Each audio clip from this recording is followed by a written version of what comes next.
What's going on, everybody? Welcome back to Burnout Brighter. This is episode 156. My name's Matt, and I'll be your host for this evening's events. I'm joined, as always, by the illustrious, the incredible, the eye-catching Lou. What's going on, dude? He gets me every time still. It's going well. Yeah, all good. Good to see everyone. Happy to be here. Happy to have you back. Well, hold on, wait. We got to do this again because we didn't have your catch line, we didn't have your catchphrase coming into it, and my day doesn't feel right if I don't hear it. So what's up, Lou? What's up, folks? Glad to be here. There we go. Now I'm happy. Yes, you're so corny. You love us both. Too bad you're in it too deep. And I'm joined, as always, by the magnificent, the marvelous, the mischievous Destiny herself. What's up, D? Hey guys. I guess this is going to be a thing now where we just like give really long introductions to each other. I was trying out some alliteration today. This was just what I was feeling. I was just rolling with it. Yeah. Mm-hmm. Oh, okay. All right. Yeah. Good job. Mm-hmm. And if you actually go back and listen to it, the alliteration that I used was R and then I, because our guest this week is the master geektress herself, an incredible voice in the industry who continues to do good. We're joined by REDinFamy herself. What's going on? What's goody? I don't have like a catchphrase. It's okay. What up? It's totally okay. REDinFamy, your master geektress, But it is a pleasure to be here with you all. You all are magnificent. I love your intros. The intros, I feel like I'm about to get in the ring or something. I mean, it's not too far off of our podcast. Our podcast does straddle the line between real serious and very heartwarming and just absolute tomfoolery. So you'll fit in well here. Well, welcome to the ring that is Burnout Brighter. If someone doesn't know you by some sheer stretch of the imagination, Red, can you tell us a little bit about yourself? Sure. I'm from Hollis, Queens, New York City all day. As far as gaming wise, I've been gaming since I was little. How I got into the industry was really through just speaking about video games on social media. And I've been a media personality and journalist for about 11 years now, and also a strong advocate, trying to make sure that my people, Black, Hispanic, Native, are in tune and represented in STEAM. So that's like a little tidbit. I am an anime junkie, so I can't wait to talk about what we're about to talk about later on. Sneakerhead, and always gaming all the time. You know what? I always feel so on the spot when somebody asks me about that question. It's like, tell me a little bit about yourself. I think that was like the best answer we've ever heard for just such a simple question. I appreciate it. You're gonna make my cheekbones gonna be like this like at the end of the show. That is always the goal. Yes, we're going to be talking to Red all about the impressive work that she's doing in the industry and rounding out with some conversations about Shin-Chan. So strap in, lock and load, because we're in for one ride of a show. But before we do all of that, we are going to start with a wonderful round of what's new. Let's check in. What have we been up to? What have we been playing? What have we been watching? And Red, as our guest, I'm going to start with you. What's new? What have you been playing lately? What have you been watching? What's been capturing your attention in the world of all things geek media? Yo, I have been playing some older games, actually. I kind of took a break off of newer games and went back to play some games that I haven't finished. So Ghost Recon Wildlands, I've been playing that with my friends. It's been really interesting and funny at the same time because my friends are like a family of mine and we get kind of chaotic, on the banter a little bit. And then Fortnite, I played Fortnite the first week it came out, and after that, it was a done deal for me. I was like, damn, they building forts and apartment complexes, and I just can't. I'm not quick enough. And I see my nieces and nephews. I'm like, damn, what are you doing on the controller to do all of that? And I got intimidated. And I stopped playing. I didn't play that anymore. So, because I grew up playing Call of Duty and Battlefield and stuff like that, and Fortnite is really dope, especially with all the little integrations and licenses they have. You could play as anybody right now. But they have zero build. And I was like, yo, they made this for me. So I've been playing that and I've been having a great time. So that's like the latest things I've been playing so far.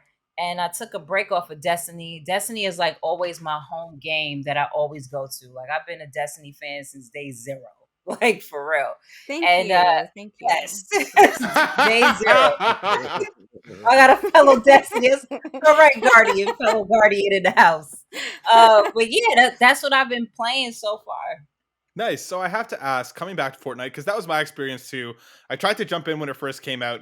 I was like, all this building is giving me a headache. There's no way. I just want to break all their towers. Forget building any of them. And now coming back to it, I've been like, okay, I went out. I got the comic book that gave me the Spider-Man skin, and I haven't touched it since. So I have to ask, do you have a go-to skin? Have you kind of fallen that hard into it that you're buying skins now? Because like you said, you can beat everyone and anyone.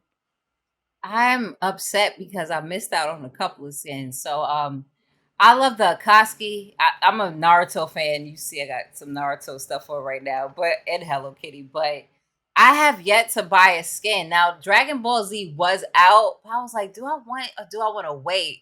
So I missed out on the Dragon Ball Z, but I was able to complete the challenge to get Shinron as a glider. So that was fire.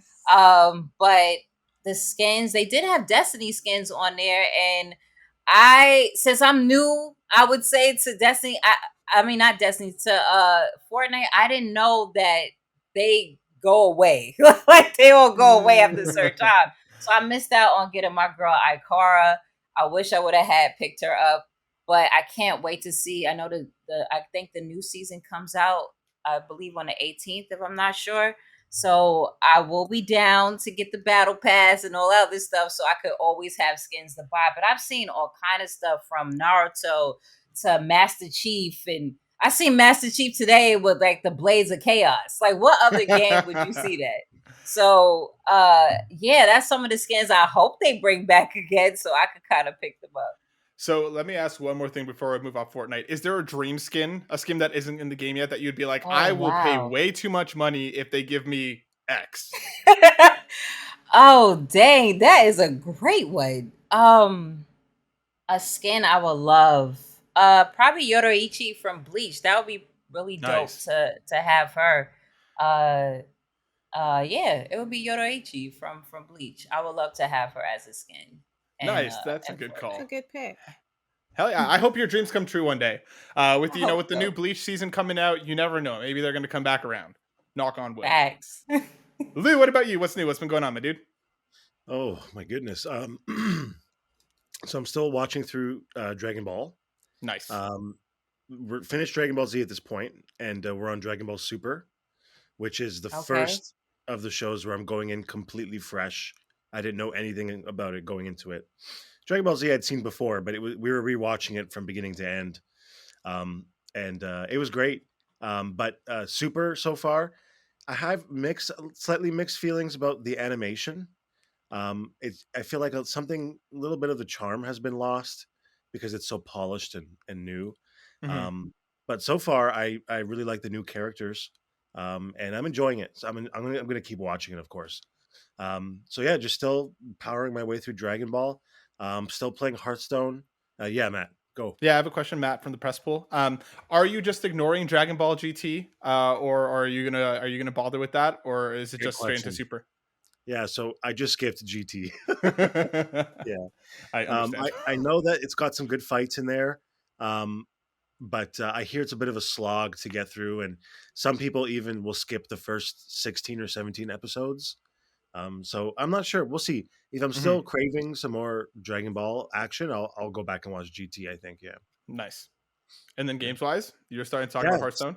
Still playing Hearthstone Battlegrounds. New patch came out, which is great. Just waiting for the next couple months of game releases. And it's going to be a good fall for gaming, I think. So I know you're amped about World of Warcraft. What else are you? Tell me what else. Tell me one other game that you're excited about this fall. Yeah, so Persona 5 coming to PC. Yes. I can't wait to play that on my PC hardware. Should be looking forward to jumping into that game again. Yes. That's all I wanted to hear. I can't wait. I'm so excited. Dee, what about you? What's new? What's been going on? Besides eye rolling your way at me. I see you. I'm just saying, like, does it have to come up in every episode? I didn't bring it up. This wasn't on me. You brought it up on purpose to get that answer, so don't play. I would be very impressed with myself if I thought that far ahead. You do. I know you do.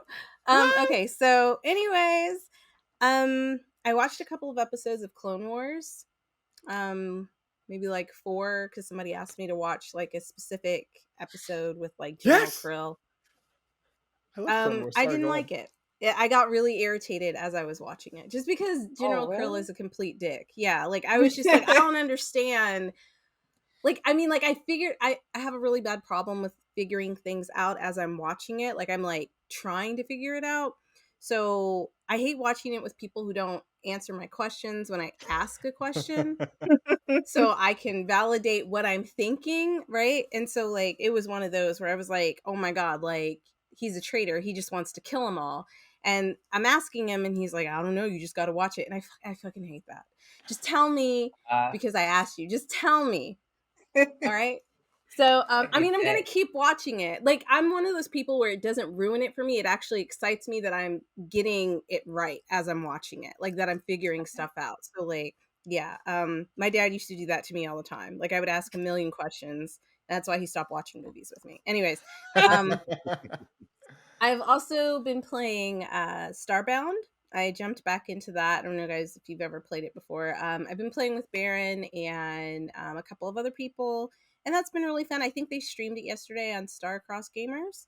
And I jumped back into Stardew, but this time I added a bunch of mods, which is pointless, but it makes the game look prettier. So did that, and right now I'm currently trying to woo the most boring person in the game. I think it's Sebastian, and like days on end, he'll just sit in his room and play games or like code and stuff. So like you can't even get into his room to give him presents. He's just like, you're not close enough with Sebastian yet. And I'm like, damn you. Sebastian will be mine. So that is my goal. So what kind of mods did you install? Are they like graphical mods? Like I just want to look better. No, that's cool. I got what you meant. I didn't know they had that. Yeah, they have a ton of mods. I wanted some black hairstyles because I was tired of looking like Jenny and Jane from down the block. So got some texture up in there. Yeah, got some texture, some afro puffs. And it's super cute. I mean, like the mods are just ridiculous how many they have for it. Like you can change your map, you can change color tones, you can add different types of animals. Like people have just gone wild with this game. So yeah, I'm having a good time just revisiting it with some friends. So yeah, that's nice. That sounds fun. Nice. Yeah. Matt, what have you been up to? I've been up to a couple things. I've been playing a lot of The Last of Us Part 1. Our review's up on the channel, so I won't spend too much time on that. But like the game is fantastic. Very happy to be back in that world. I was apprehensive about it coming up to it, and then as soon as I got back in, I was like, oh crap, I'm back in all over again. So I'm almost done the game, loving my time with it. It looks fantastic. Stays as one of my favorite games of all time, even though Part 2 is still better. And I've been playing, which Destiny and I are going to be talking a lot about later this week. But I've also been playing, holy crap, I forget the name every time. Wait 1 second. Shinchan. Yeah, but there's a whole Shin-Chan, me and the professor on summer vacation, the endless 7-day journey. It's a very long subtitle. It's very short. Very short. Very, very punchy. I've been playing that. We'll talk more about that later, but I am surprisingly enjoying myself. As someone who doesn't know too much about this IP at all, like I'm having fun in this little world and just kind of seeing what's going on. It really feels like, you know, an episodic little cartoon that I'm kind of just playing in. Yes, Destiny from the press pool. Thanks. I was gonna say, for like anybody who wants to play this game, you do not have to know like prior stuff about the anime or anything. Like they've made it so it's just one of those like fun types of games. And I think when we were streaming, somebody mentioned a different game that came out on PSP, and I cannot remember it right now, and I'll completely butcher the Japanese name of it, but it is exactly the same. No shade or anything like that, but I was just like, wow, they really did get a lot of inspiration from this game. And I'll give Matt the name of it, and you guys can check it out. If anybody still owns a PSP, I still own mine. But it kind of makes me want to check that game out too. And I think there's a specific genre of these games, and I don't know what they're called. It's just so comfy. Like, it's such a nice way to close out summer. It's just like, it really does make me feel like I'm like a kid again, just on summer vacation. Just every day is like, This what the makes hell am you I feel going to do like you're today? a kid again? Yeah. Because you're always acting like a kid. But this Oh, game what do you mean? specifically. I This am very game serious specifically. all the time. Oh, bullshit. Okay. Language. Bullshit. There's a child in the room. Yeah, so I've been playing that, really enjoying it. Yeah, but we'll talk more about that towards the end of the episode, and we'll have a review up at the end of the week. So please be excited if you want to see Destiny and I playing the first hour and a half ish. Hop over to YouTube and check that out. Yeah, the first couple of days of this time loop journey was there's game. What else are we playing? Yeah. Is there something else that we're playing this week? Yes. Oh yeah, and this week, actually, the day that this episode goes live, make sure you hang out with us the night this episode goes live on Wednesday. Destiny and I are going to be checking out We Are OFK. Shout out to Pop Agenda for hooking us up with the code for that. And to celebrate the last episode of We Are OFK going live this week, we are going to be doing a giveaway for the full 5 episodes. We have a code to give away for Steam, so make sure you comment down below. Let us know what your favorite band is. That's the qualifier on this one, because again, we're talking about We Are OFK, this autobiography of this game. The EP's been coming out alongside the episodic, episodes every week. That's a sentence. We're going to be giving away the full thing. So make sure you let us know in the comments what is your favorite band, and we will pick a winner for next week's show for We Are OFK. Very excited to check that out, D.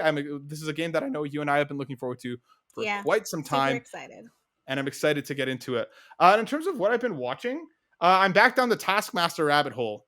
I just, this friggin' show, it just keeps, every couple of weeks, I'm kind of like, oh no, I'm doing this again. And I started seasons 12 and 13 because YouTube only has a couple of them. So I've been back and forth. Love this show. Just the comedy at its finest. If anybody's never watched it, like, you can get like the first 8 seasons of it are free on YouTube. Just fantastic, stupid British, putting people on the spot and seeing what happens. Adore it. Just adore it. So good. I very much feel like, for anybody who's watched the show, and Destiny, I'm going to ask you to watch an episode because I feel like our relationship very much mirrors the relationship of the 2 lead hosts, where you're the Taskmaster, Greg Davies, and I'm little Alex Horn, who's eternally your little sidekick. That's just the way that... This is the vibes that I get. So Destiny, please watch an episode. I'll send you one to watch. Okay. And then... if anybody else checks it out, let us know in the comments. Am I spot on about this? Because it kind of feels like that. But without further ado, let's get into it. We are going to be talking to REDinFamy all about her journey into the space, the incredible work that she's doing, and so much more. So I know that you mentioned, Red, about, you coming into the industry has been about, because you've been talking a lot about games and a lot about representation in the space, but break it down for us a little bit more. Coming into the space, as we know, gamers are, let's not say the most accepting group of people as a whole, to generalize across the board. But, when you were coming into this, what were some of the things that you wanted to accomplish, and what are some of the things that you're working on now? Oh, wow. Coming into the space, you said like gamers aren't as accepting as other groups. I don't think that's totally true to some sort. I think we see that so much on social media, and we get a lot of toxicity on social media. And yes, even in certain forms or sectors within gaming, you get that too in real life.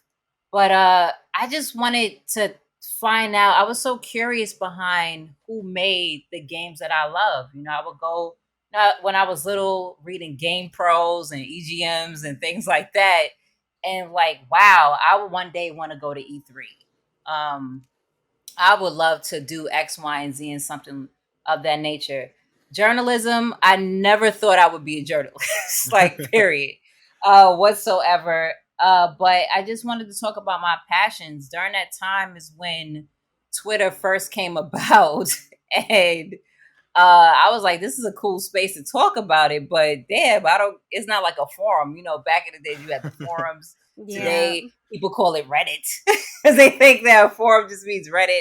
But that's where I grew up on. It was like forums and talking about things of that nature that you were passionate about. It was cool to see other people share those same ideas, or to even see people that look like me that also shared those same ideas as well too, or opinions or passions. Because the only thing I had was my family, which I do have some geeks in my family, especially my grandma. Shouts out to my grandma. She's a Trekkie. She loves anything sci-fi. Yeah. She's a huge Superman fan. So I always had this around me, and my parents are the ones that got me into gaming, actually. So I had that around me or around in my neighborhood. I was blessed to have that. I wasn't like teased because I played video games or anything like that. I've heard so many stories from countless of different people.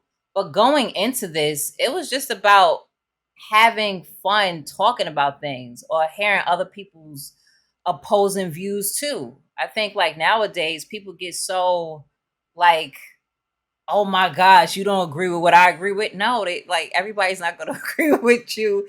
And it kind of makes a really dope discussion when they don't. So, but I never thought that I would be actually like discovered on something like Twitter. A lot of people think that, oh, using social media can be negative, but it was very positive in my career today that an editor from a huge outlet was able to be like, hey, shouts out to REDinFamy. She's a really dope woman and a Black woman at that knows video games. And I was like, oh, wow. And then they like slid into my DMs in a positive way. Okay. And like, hey, shouts out to Anslin Samuels. Thank you so much. I always big him up, but he was a huge editor at Black Enterprise, and he said, hey, how would you love to write about video games for Black Enterprise? And I was like, wow, because he didn't ask for any writing samples at all. I guess he just knew I understood or knew how to articulate myself in 140 characters alone. And I was like, wow, that really gave me the step forward and confidence for sure. Before then, I was doing some writing for an indie website. Shouts out to a great friend of mine, Tree. He goes by the name of Treasy. He had his own website, and it was an independent one. But how I actually got the confidence to even want to express myself was, I don't know if y'all remember the Tester. PlayStation had their own reality show called The Tester. And they had auditions for it. And I was like, this was like after I graduated from college. I was like, yo, that was like during the recession. So it was hard to find a job. Right. I was like, well, wonder if, I could probably audition for this. I'm a very shy person. Everybody don't believe this. I'm very shy. I had to break that shyness by like challenging myself with different things. And that first thing was going to college. But after I graduated, I was like, okay, what's the next step after this? Since I love video games, love talking about it. I graduated with a marketing degree, but I probably could take my marketing degree into, video games or something geeky. And The Tester came out and I wanted to do an audition. I never did the damn audition, but I was in the forums typing away and met so many incredible people that I even know today. One of them is Malik Forte. I know who he is. He's another amazing person in this industry, a great friend of mine. I met Robski. Shouts out to Robski that I've known for so many years too. And like a lot of different personalities and people. And from there on, I got my independent like way of writing. And then from me just carrying that on social media, that's how I got discovered and became a professional by getting that paycheck for writing for something. And then from there on, I got a chance to go to PAX and E3, and it just kept continuing on. That's amazing. Sorry, yeah, you can say it's amazing too. No, I was no. I mean, it is amazing, but now you just took the words right out. But no, that is incredible because like it's so nice to hear that you had a positive experience with a lot of the community at large kind of coming into this and on your way through, because again, like you mentioned, there are so many stories of people coming up through so many hoops just trying to be able to have these conversations. So I'm glad that it wasn't as turbulent as an entrance. So tell me a little bit, you got into Twitch, you got into YouTube, you've been streaming. How has that been like for you? Was it kind of what you expected coming into it? Like, how do you go about building your community in those spaces and making sure it's a positive one while also communicating the way that you like to? That's a great question. So going from on-field reporting, talking to developers, esports players. Sorry if y'all hear the planes in the background. It's New York City, but like what esports players and everything. It's different I'm like, wow, I always wanted to stream because I don't know, I have the goofiest luck in video games, period. There's always something stupid that happens to me in video games. I can like be the boss can have an inch of life left, and I just die off of something stupid, and then the boss still lives and I didn't complete something. So I wanted to kind of stream that goofiness on camera with my games, and I thought that would be a perfect way. In my head though, and a lot of us have this, which is so we tend to be our own enemies, having that imposter syndrome and things of that nature, and think we're not good enough, or think we're not good as someone else that did something before us, and you can be better, and it's not a competition. So I've always had different support systems and friends that, like, my boyfriend now, hip hop gamer, he told me, he was like, just do it, just stream. It doesn't matter. I was like, because I knew about him when I was in college, and he had his little PlayStation camera that he did all his content with. It looked horrible, but we loved him because of what he had to say and his personality. It wasn't so much about the glitz and the glamour. And he was like, just start. And I started just like him. I had my PlayStation finally. I finally got my PlayStation 4, got a PlayStation 4 camera, and I just started to stream. And from there on, I was able to also link with other friends and be on podcasts, and then do playthroughs with Fallout 4. That's how I became like a Fallout fan, was through that game. And that kind of actually enhanced and grew my community on streaming wise. Besides them just knowing me as the journalist, the reporter, I got a chance to show more of my personality, show more of me, and articulate things. Even when I am streaming, I can still talk about certain topics that need to be said voice wise, and put a voice to it, besides just typing something on Twitter. So I think through those avenues of me being me and being funny, or me being curious about something and not caring, I had to kind of be shameless on certain stuff, like to not care about how something looked at that time. My audience would tell you the struggle streams, because sometimes some joints would be stuttering, but they can still hear me. And I just kept on pushing, even with my career, period. I just keep on pushing and making sure if I'm able to help someone as well too, that may have had that same mindset of, wow, I don't think I have enough equipment, or I don't think I have this, I don't think I'm good enough. And I'm like, no, you have everything that you need. If it's in the back of your head that you want to do something, then that's the confidence alone to then go ahead and do it. And if you mess up, you could pick the pieces back up. The world is not over. You could pick it up again and just do it again. So I kind of stuck with that. And, I'm not perfect. I still struggle with certain things with streaming. I ask my friends and audience and supporters, like, well, how can I do this? How can I make the stream look better? How can I do this and whatnot? And I wanted to also add my journalistic touch to streaming too. I feel there's not enough transparency in gaming journalism, and I see how the community is reacting to that. And I've always said for years that there needs to be more transparency, because it's not looking good at all. And I call out colleagues all the time over it. No, that's and I think. Sorry, go ahead, D. Go ahead. No, go ahead. Matt, other people want to talk. Okay. Go. Thank you. What I wanted to say was, like, I love the advice that your boyfriend gave you, just do it, because I've been hearing that from a lot of people who are in the industry now, who have started, like, they didn't know if they had the right setup, the right microphone, the right camera. Like, that doesn't matter. Just do it and you'll grow. Right. And the same for, like, the mistakes. Like, I made a mistake at work the other day, and I, like, literally, like, broke down in tears because I was, like, freaking out about it. But yeah, it was real dumb. It wasn't even my mistake.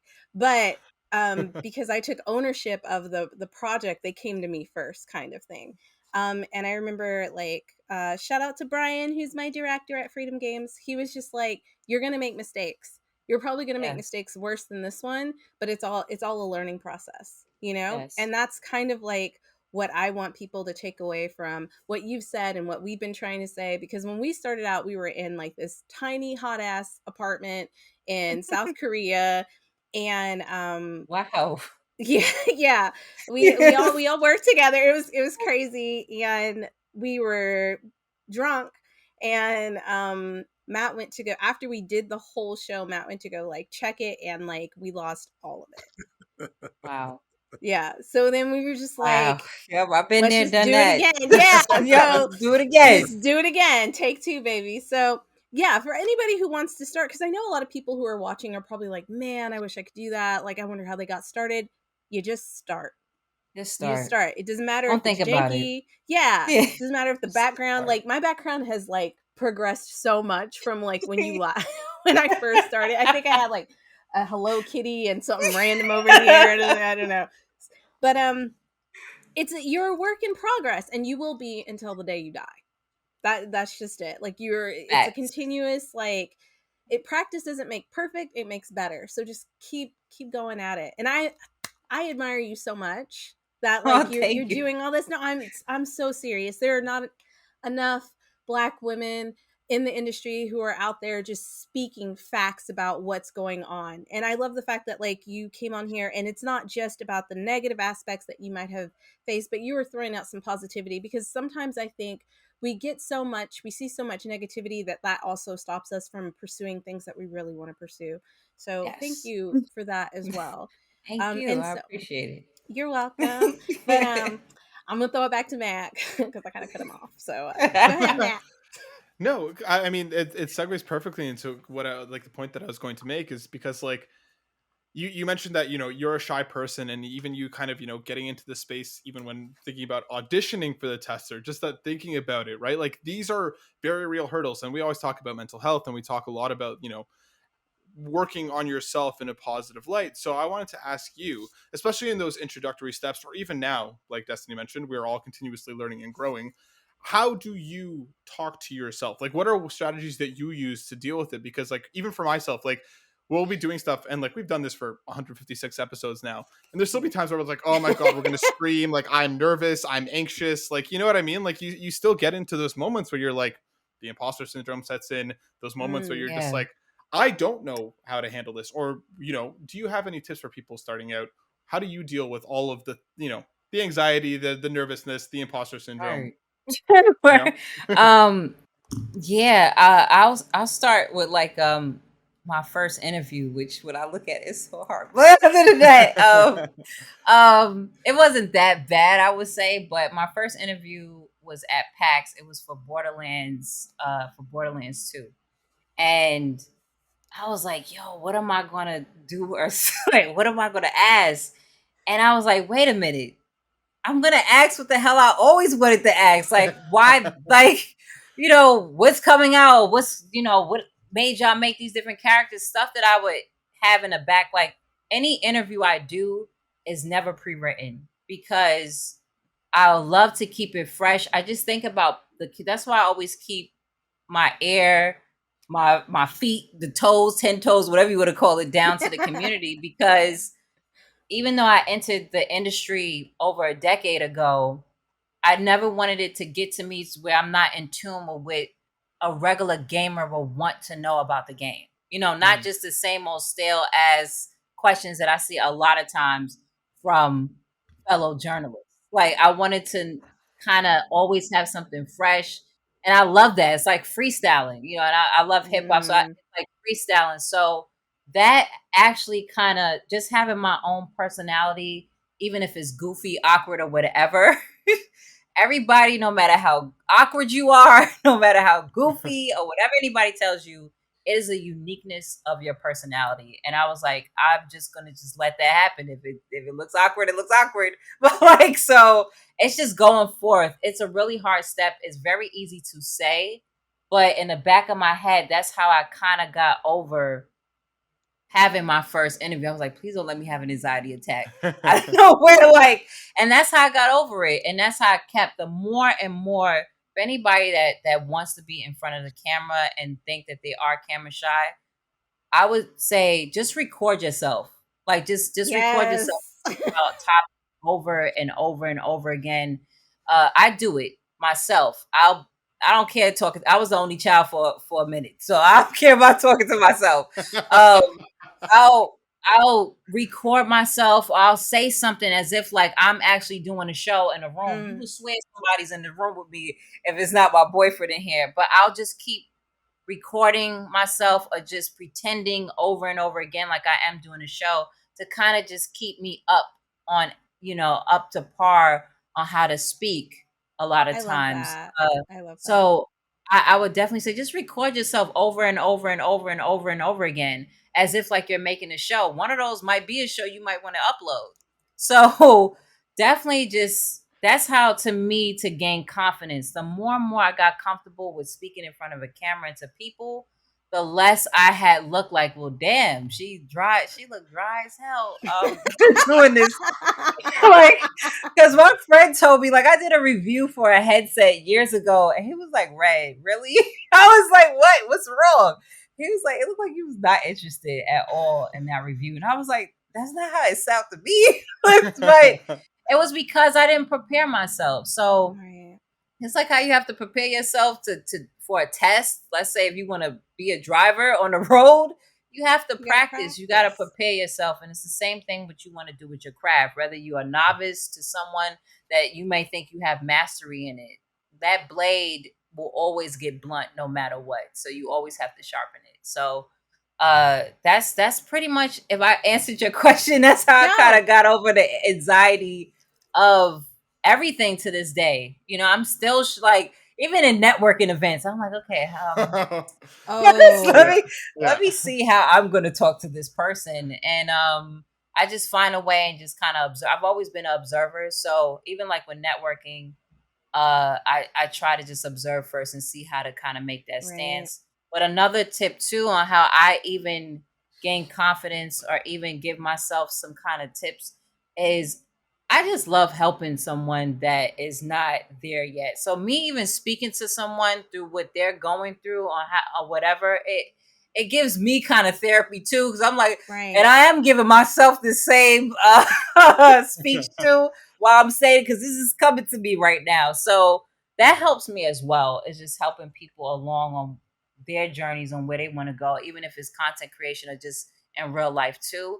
And that helps me as well. I'm just happy I'm able to converse with so many different people in the community and help them out if need be on it. And that helps me too. That gives me ideas, that lets me know what I'm able to do further or how I can kind of spice it up a bit and keep it running for my audience and myself. I love that you said that. It reminds me of Issa Rae when she's rapping in the mirror. I can't tell you how many times I've accepted multiple awards in the mirror, just like getting out of the shower and just be like, it's so great to be here. Thank you so much. So I totally get that. And it does warm up your confidence. You can ask Matt when he first was like, we should do YouTube video. I was like, I don't know if I really want to be on camera. And then he's like, we should stream it. And I did the same thing. I don't really know if I want to be streaming live. It takes me a while to like warm up to it. Just because I don't like being judged all the time. And once you like start putting yourself out there, I have not worked that out yet. I haven't figured out how I'm going to like ignore the haters. Do you know what I'm saying? I'll be trolling them back. Okay. So that was going to be my next question. I was going to be like, how do you handle like just like the people who have nothing to do all day but decide to come and ruin your day? Okay. I love them. Like, you are another viewer. I need to be another comment. Like, no, I remember at E3 the ESA had asked me to like have a quote or something. I'm like, okay, let me see what I'm gonna say. But I always say, especially for women in this industry, and highly especially for women of color in this industry too, that are marginalized, is having that coat of armor on. And that coat of armor is just because you're out there for yourself. You don't have to hide from being who you are, no matter what walk of life you come from. You are who you are, period, right? And you love you to love yourself, to be accepted of your own self before anybody else. And I was like, having that coat of armor, you able to counter any bullshit that's going to come your way. Because it's going to happen. It happens all the time. When I'm streaming, I get some idiots that come in all the time that want to say something. And I troll them back. I was like, oh, you picked the right one. I come from the Call of Duty lobbies, okay? And in those Call of Duty lobbies, I was always ready for the smoke. I will make you leave the lobby ASAP. I'm from New York. I grew up with mostly guys. I have mostly guy cousins. And they always would pick on me out of love, but it got annoying, okay? So I had to always have a rebuttal, a comeback. I always call it the shoulder roll, like Mayweather, with the shoulder roll, the block. But I would troll them back. And then if it gets too much that I don't want to entertain them at that moment because I'm trying to do my thing, you get the blockaina. You just get blocked. So peace out. That. Okay, yeah. But yeah, I troll them back, and I don't let them get too much. I know who I am, and of course we all struggle on who we are all the time. We always, we always have that little voice in the back of our head, like we're playing Hellblade or something. But you hey, listen. It's like I know who I am, and it's like you know me, I don't know you. Like I'm not trying to be rude, but respectfully, you know who I am. I don't know who you are, and you're here for a reason. You're here to watch me, to look at me, or whatever the case may be. If you want to talk some ish, I am the perfect one to do so with. And if I'm tired of playing and playing with you like a little cat with his prey, I just try, throw you away in the block section. And that's it. I think a lot of people don't need to take it too much to their heads mentally, because there's people out there that want to troll you because something is miserable about their lives in something. Right. I've seen it. Even people I've worked with, I've had to deal with that. Having my integrity questioned and all kind of stuff, and I'm like, I'm the one bringing this to the table. What are you talking about? No, and for them I've had colleagues and people I've worked with that have gotten jealous off of things. I'm never that type of person. I always want to help. I always want to make sure that it's not just work, that I'm actually having fun on what I'm doing. So the same goes with my streams. I will troll you back. Like I need to go to your next stream. Take some notes. I don't really get trolled. I just know it's going to happen at some point. The most that I get are like inappropriate sexual comments. Oh, and yeah, so, somebody wanted to talk about my breasts. I had to stop. And I usually cover up, so there's really nothing to see. Like you can't see. It's all black. You can't see anything right now. It does not matter. It does not matter. Let me see them titties. No. You're here to play in turn. Calm down, son. Like it's not that kind of show. But yeah. All right. Well, I'm gonna sideways lateral pass. I know sports to Lou to get some questions in here. Yeah, sure. I only have one question. It's sort of changing gears here, and it's sort of a question for everyone, I suppose. But Red, I want to get your take on it. I saw you tweeted about seeing Jordan Peele's latest film. Nope. Yes. And then you said, please, Jordan Peele, make a video game. And yes. I was thinking, what would a Jordan Peele video game be like? Oh my gosh. Yeah, when I seen Nope, and like I still haven't seen Get Out. I know I have to hurry up and see it. I understand. What? I know. Like, I'm sorry. I haven't seen Nope yet, so I can't say anything. I seen Us, but I haven't seen. I haven't even. I was like, dang, I haven't seen Get Out, but Nope was it. It sparked a lot because I guess from growing up, especially like I said, shouts out to my grandma. I guess seeing a whole bunch of different sci-fi things. And it was just I don't want to spoil it for you at all, but it was just so realistic the way it was handled in a sci-fi type of situation. Now, to answer your question, Lou, or what type of game I would love, I don't want it to be like a Telltale type of game. I don't want it to be like Until Dawn or anything of that nature. And I love those type of games, don't get me wrong. I really want to be immersed in this game that Peele would make, because he makes you think, and he makes you think how it would be in that situation right there and then. And that's how I know he knows how to connect with his audience and he knows how to do with different themes at the same time. As far as what type of game it would be, like what the theme would be, I don't know what to say to that. And someone said, I forgot who said it from Level 1. I forgot who said it. It was like he would love to see a BioShock. Was it Baron? Baron, yeah. Yeah, it was Baron. Baron said, it was Baron. Baron said, what about a BioShock? And I was like, that would be dope, but I really would love him to have his own IP and everything. Like, so I want something that will really be creepy, that even though I don't play horror survival games, I know I would play this one. Like, for sure, because I know how his brain kind of works a little bit. I don't know the man, I'm not in his brain, but I'm just saying, like, I know how, yeah, you know, I kind of know how to pick I'm not the lock stalking him or on anything. Yeah, I'm not stalking him with nothing. Word. Word. I swear he wasn't having lunch at that Wendy's around the corner a few weeks ago. Word. But that's a great question for real. Someone else asked that question too.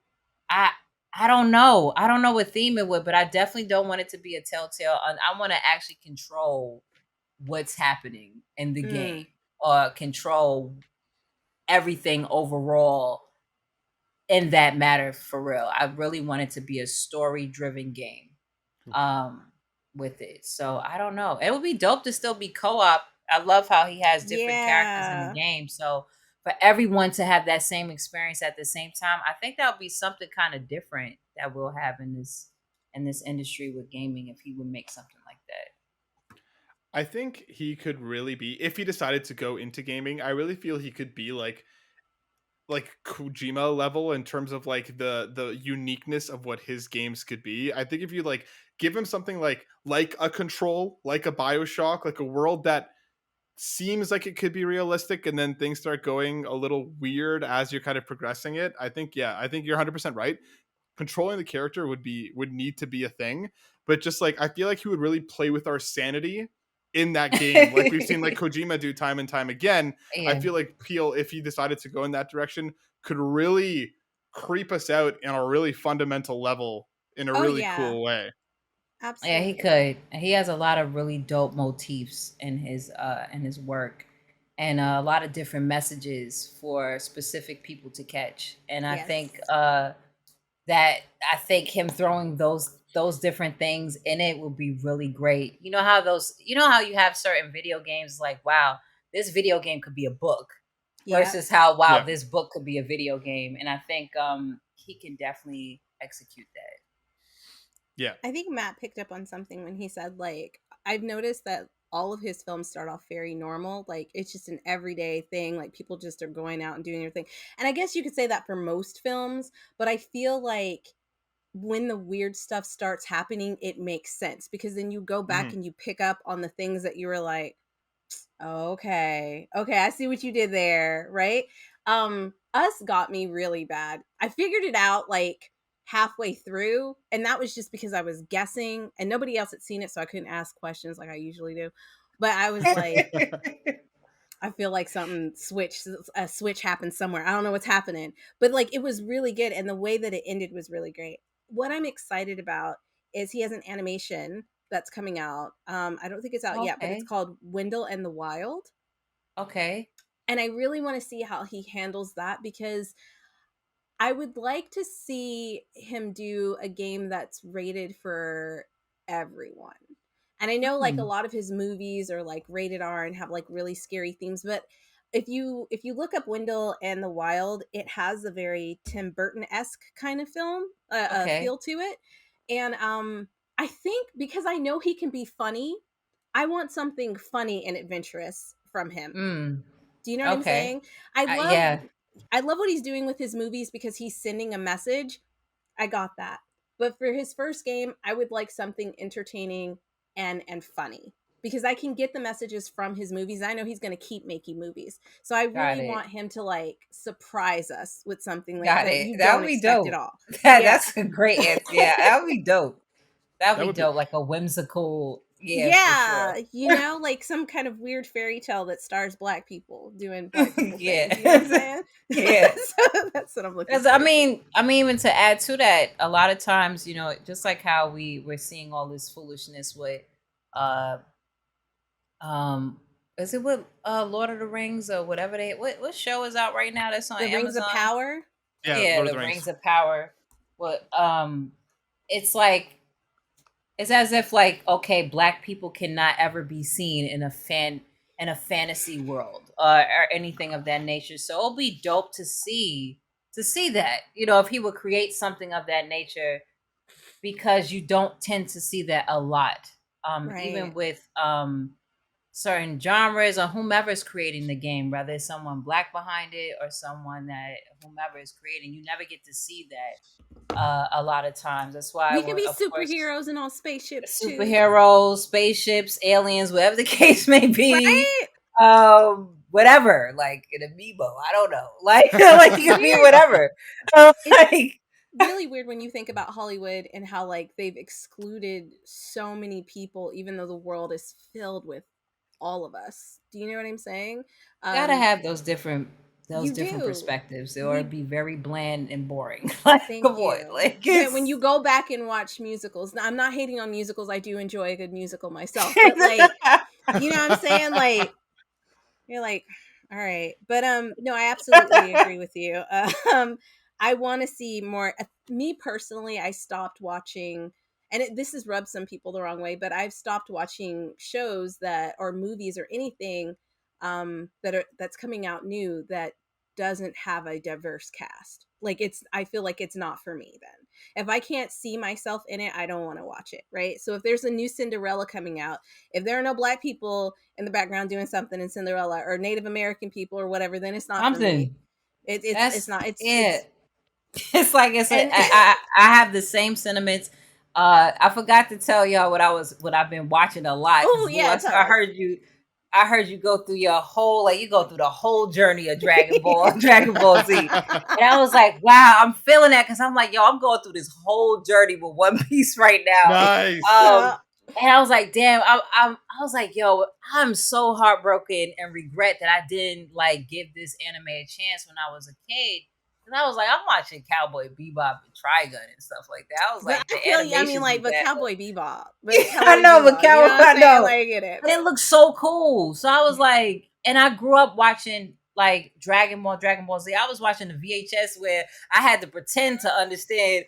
Like I had to do my own dub because like there was nothing. You had to make it up yourself. Yep. Like, so it was not localized yet. And One Piece, I've gravitated so much to One Piece because I see so many different, like in anime, you never get to see a lot of diversity and a lot of different tones of color. Right. And in One Piece, I was like, wait a minute. So I got to see a diverse group that I've never got to see coming out of Japan. And if so, a lot of times it's stereotypical. And I'm like, wow, I get to see all these different tones, all these different textures of hair in One Piece, and I gravitate to watching it, and I'm like, yo, they go through hell all the time. They're like the funniest group. So yes, I've been having my journey of One Piece. It's in my top 5 now of all time anime, and now I see why people adore and love One Piece. Because I used to tease people with One Piece. I'm like, these skinny ass characters with these big bulging eyes. Like, I felt the same way when I first saw the art. I was like, not really I wasn't in tune. I wasn't. But now I love it. Art. Now I love it. Yeah, one of my tops. But yeah, that's what I've been watching a lot is One Piece and rap shit. That's what I've been watching a lot too. So that show by Issa Rae. But yeah, I'm with Lou with the journey. I feel you so much because it's a journey right now. Lou, before we get back to anime to talk about Shin-Chan, what would you want a Jordan Peele game to look like? Because you haven't given us your thoughts and feelings. It'd have to be, I would say a psychological horror game would be cool. Horror survival kind of game. Mm-hmm. Yeah, I think that and from what Red was saying, less Telltale, maybe more Silent Hill kind of thing. Okay. Yeah, that's my 2 cents anyway. Nice. That's awesome. I hope the shit out of me. Yes. I hope this happens at one point. But to use anime as a leap off to round out our wonderful conversation, we are going to be talking about some Shin-Chan because, again, Destiny and I have been playing it. Huge shout out to the Shin-Chan PR team for hooking us up with Switch codes. Thank you for that. Yeah, so we've been playing it. They are awesome. They are wonderful. So I wanted to do it because I'm a Shin-Chan noob. I know nothing. I'm obviously like familiar with the character. I've seen him around. But coming into this game, like Destiny mentioned, I am a complete and utter beginner. But it looked cute. It looked beautiful. The art style was cool. The character looked whimsical and entertaining. So Red, I'm gonna start with you because both you and Destiny know Shin-Chan way more than I think. I don't know. Lou, do you know Shin-Chan? Don't know. Perfect. So way more than Lou and I do. So I wanted to ask, Red, tell me a little bit about Shin-Chan. When did you start watching it, and why do you enjoy it? Yo, I started watching Shin-Chan when I was in college. My friends and I, I started watching it because my friends and I, we would just be on a whole anime. What anime you gonna watch next type tip? And I'm looking at this show and I'm like, yo, this is nothing I've ever experienced before in any type of animation, of any adult animation or anything. The dub of this anime is wow. It is total ridiculousness. This Rick and Morty, Family Guy, South Park don't have nothing on this anime, on this show at all. The stuff that they say, you are going to be crying. You're going to have literally tears coming out your eyes. Like, for real, the things that they said with this dub. Funimation did a great job with the dub. Because I was trying to tell Matt that the game is nothing like the animation. The game is so kid friendly. You have to watch the animation because the things that Shin says, you're like, he's a grown his mother. Man. Yeah. Yo, y'all have to please watch it. Just try and find it somewhere and watch it. You just make sure you didn't drink too much because you might pee on yourself. I'm so serious. It is so hilarious. And I never got a chance to watch the sub version because a lot of times with dub, they'll try to censor it to be like, we want this to work out for the Western Hemisphere and all this other stuff. But the sub is still hilarious. Like, the sub goes in even more. Y'all have to watch Shin-Chan.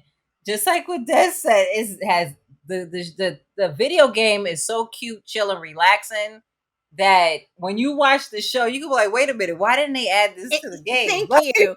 Listen, no hate to them, but when I started playing, I was like, it feels really watered down. Like, they took Shin-Chan's personality out of it. Like, there's little bits of his personality, but it's nothing like the anime. Like, when you go watch it, Matt, because I know you will, you'll be like, the fuck? Like, did he just say that? He be talking mad smack to his mom. Like, they look like they get along in the game. They are like button heads all the time. Like, you have to watch. That whole family is off the hook. Yes. Let me know when you get up to the part that something happens to their home. Like, the second, if you even start even with the second season of Shin-Chan, it's hilarious because it's a take on Star Wars. You have to this show is hilarious. It's so too good. It's too good. It's I think it's 3. I've seen all 3 seasons, and it's a continuing anime. It's just that I didn't see the newest seasons because whoever's writing the dub now is like, nah, like, you trying to copy what they did in the past. You kind of have to make it work on what's going now. The stuff that you will hear in this anime, you cannot say today. You cannot. It's not on some GTO tip, like Great Teacher. Like, it's not like that. But you wouldn't be able to say this. It's pure 90s for real. Like, it's 90s for real with this anime, the stuff that they say. But it's incredible. I'm really gonna have to check this out because like, for me, I've especially like in Korea, we saw like the character like all over clothes. There's different little stuff around him, like little souvenirs and figurines that all over. So I was kind of like, oh, that's probably like, again, a kid's show, a nice little Oh, you didn't see that. I tried to tell him about Ebichu. You know about Ebichu, right? Ebichu, the little hamster.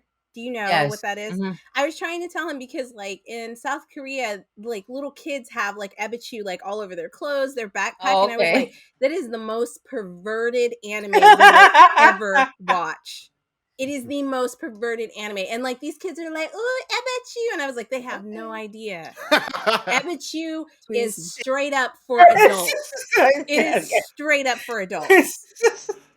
So then, I think they confuse it with Hamtaro, and it is not. It is not at all.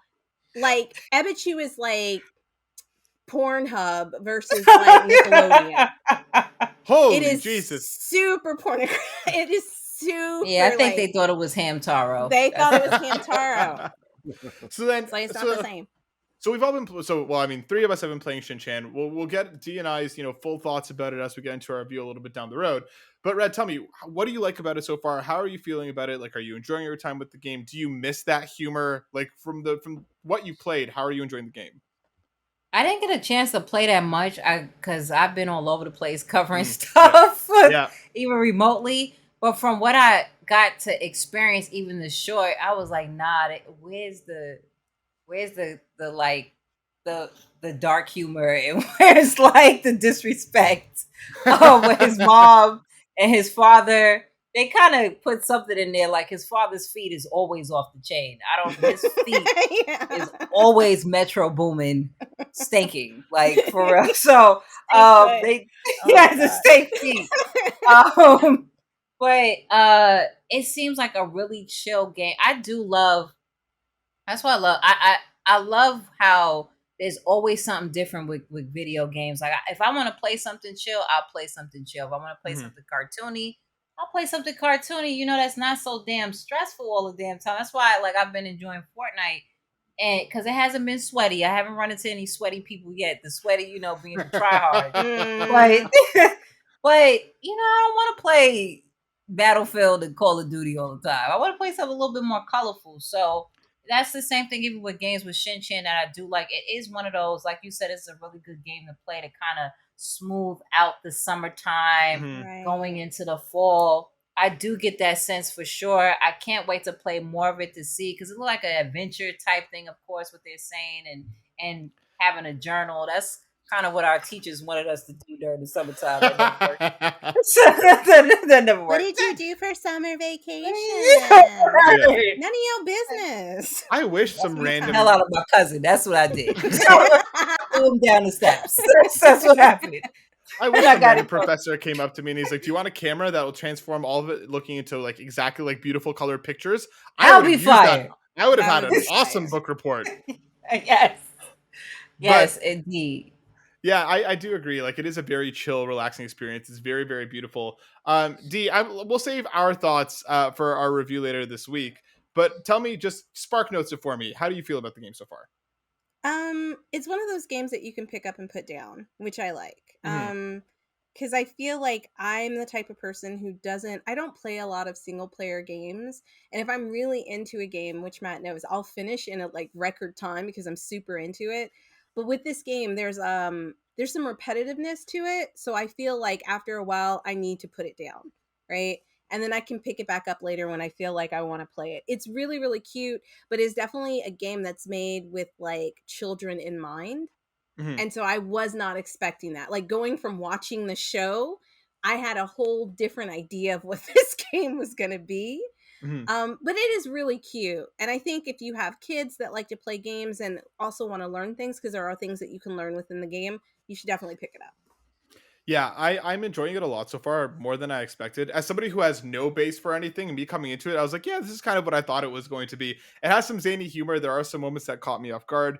The repetition of it feels very Animal Crossing for me. You'll start the day and you're kind of like, I gotta go find some bugs and then I need to go pick up some plants off the ground. Let's start running around. I have to do my circuit before whatever zaniness pops off for that day. I know I'm excited to keep going with it. I know Destiny and Red are as well. So once again, huge shout out to the Shinchan PR team. Thank you for hooking us up with the review codes. We appreciate that very much. But I want to round this episode out with from absurdtrivia.com called the Shin-Chan quiz. We're going to do this quiz real quick together because I have no idea about any of these answers, and I know Lou doesn't either. I haven't seen it in so long. That's why we're doing this. I don't expect. I haven't seen it so long, so I was like, I gotta watch the movies. I never watched the movies. I think one. I didn't either. See, and they have 5 movies. So let's do this because I'm curious to see how this is going to go. So I'll read the question and the answers, and then we're going to go around and we'll see if we can figure out the right one. What is the color of the dress that Nenny always wears in the show? We got pink, green, orange, and yellow. Lou, what do you think? What color dress does Nenny wear in the show? Is it pink, green, orange, or yellow? Oh, geez. Talk about a wild guess. Yep. Let's say I'm going to say yellow. Yellow. Okay, I'm gonna go with you. I'm gonna say yellow. Red. What do you think? What color? Pink, green, orange, and yellow. I don't remember the character. I have no idea. It's either pink or yellow, I think. I think it's pink or yellow. I think it's yellow. I don't think. Okay. I think it's yellow. Well, I'll go with yellow. All right. Yeah, it's yellow. Yellow. Okay, we're gonna keep going. Number 2, Shin-Chan is a well-behaved boy. True or false? False. Hell no, false. False. Okay. Very false. What is the name of Shin-Chan's mother? Mitzi, Yoshinaga, Matsusaka, or Kiko? What is Shin-Chan's mother's name? Mitzi, Yoshinaga, Matsusaka, or Kiko? Oh, her name is Misa. Isn't I thought it was Mitzi. I thought it was Mitzi. Isn't it Misa? Say it again. Is it pronounced Misa? How is it spelled? I don't. Mitzi. Mitzi. Oh. Yoshinaga, Matsusaka, or Kiko? I think it's Mitzi. I think it's the M one. Okay. We feeling good with Mitzi? Yeah, sure. I guess, This I think it's her whole name, and we always call her nickname. I think they always call her. I think you're right. I think you're right. I don't remember what her whole name is. I don't remember her whole name, but if it's Misiaki or something, what did you We say? got the two M's that we have are Mitzi and Matsusaka. I'm gonna go with Mitzi. All right, I'm gonna go with Mitzi. We're going with Mitzi. Number 4. What is the name of Kiko's baby? Hitoshi, Futoshi, Masao, or Suzuki? What? Go again, because I messed I up. don't remember. I mess up names so bad. Futoshi, Masao, or Suzuki? I want to say Suzuki. All right, Suzuki it is. Number 5. Who always beats Shin-Chan on his naughty acts by making a punch on his head? Mom, Dad, Kazama, Yoshinaga, or the school principal? Who smacks Shin-Chan on the head when he's being bad? I thought No, his multiple mother people does. smacked him. Yeah, I know Yeah, his his mom mother, did. I thought his dad his did too. homegirl. Yeah, the girl he likes. Yeah, I feel like he gets hit a lot, actually. His mother always hitting him, so because So- he's always doing something. We'll put mom. Let's go with Mom. Shin-Chan's surname is Nohara. True or false? False. Yeah, False. I, I feel like that's right. false. I feel like his name has come It's, up a few times it in the starts show. with an H. All right. Number 7. What is the name of Shin-Chan's favorite show? Action Common, Action Girls, or Love Kills? I think it's Action Common. I think it came up in the game. Yeah, because the dub says something else. Yeah. So Action Bastards. I think right. it's Action Bastard in the game. I mean, in the anime, it's Action Bastard. Yeah. Action Common, close enough. What is the name of Shin-Chan's dog? Shiro, Snowy, or Bubble? Shiro. Hero. Shiro, we know that one. Who is the teacher in charge of the Sunflower Group? Yoshinaga, Matsusaka, or the school principal? That is the name, apparently. The school principal. Yeah, because he doesn't have a name. Who's the teacher in charge of the Sunflower Group? Can you say the names again? Yoshinaga, Matsusaka, or the school principal? Maybe it's Matsusaka. Maybe that's Right. where the name. That's the second time that name's come up. Yeah, maybe it's Matsusaka. What is the name of the kindergarten where Shin-Chan studies? Fatuba Kindergarten, Sunflower Kindergarten, or Rose Blossoms? That's in Sunflower, right? I don't know. Oh, no. Sunflower it Maybe is. the first or second one. It's not the Rose Blossoms. Maybe it's the All right, Sunflower one. We're going with Sunflower. We got 2 questions left. Let's see. Okay. What is the full name of Shin-Chan? Shinosuke Nohara, Hiroshi Nohara, or Satoshi Nohara? It's Shinanosuke. Isn't Shinanosuke? Shinnonosuke. Yeah. 100%. Yeah. How much? Okay, here's the big question, guys. They saved the big one for the last. How much is the age difference between Satoshi and Kiko? 9, 8, 10, or 6?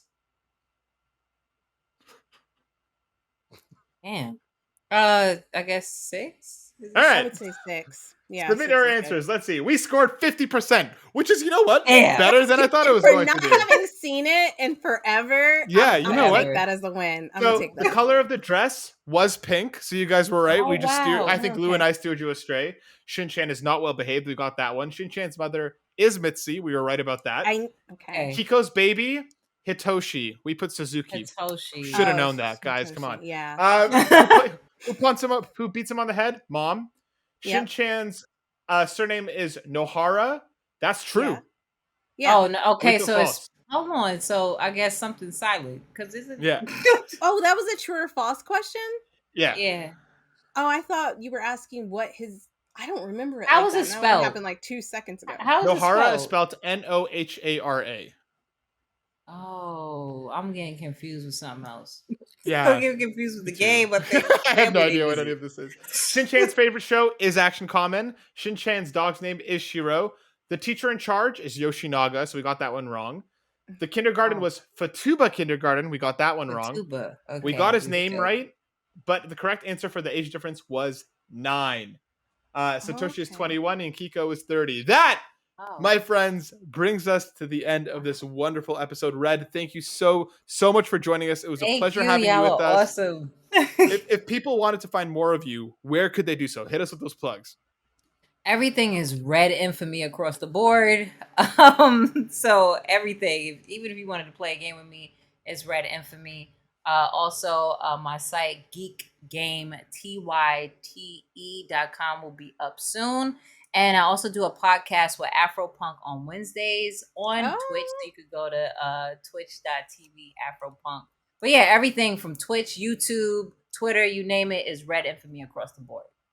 Make sure you go check out and support Red with all the fantastic Follow her, content like that her she stuff. does. She's We'll dope. have all the links in the description below. There is no reason for you not to go find her. Please go do so. As for the rest of us, all of our information is in the description below. Once again, if you want to win, we are OFK. Make sure you comment with the name of your favorite band, and we will be picking a winner next week. That brings us to the end of the episode. Red, once again, thank you. We hope you'll come back and join us again in the future. Yes, I'm down. I'm down. Y'all are so amazing. I'm so proud of y'all. Everything y'all doing. This is a great show. I love it, and I had so much fun. I'm telling you, my cheeks is probably gotta like. He said they're throbbing.